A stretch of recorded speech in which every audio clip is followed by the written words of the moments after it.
วันนี้ฉันถึงรู้ดีย้อนเวลากลับมาไม่ได้นี่อยู่ประเทศลาวได้นี่ค่ะชะตาเล่นตลอดลืมตาตื่นมองฉันอีกครั้งจะบรรเลงเพลงให้เธอฟังให้เหมือนเคยดัง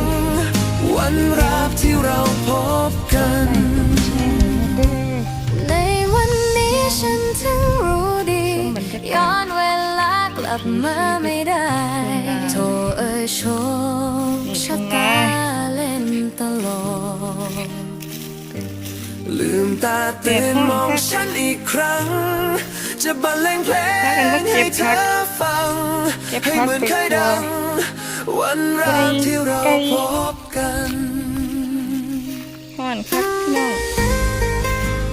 แดดบ่ายโมง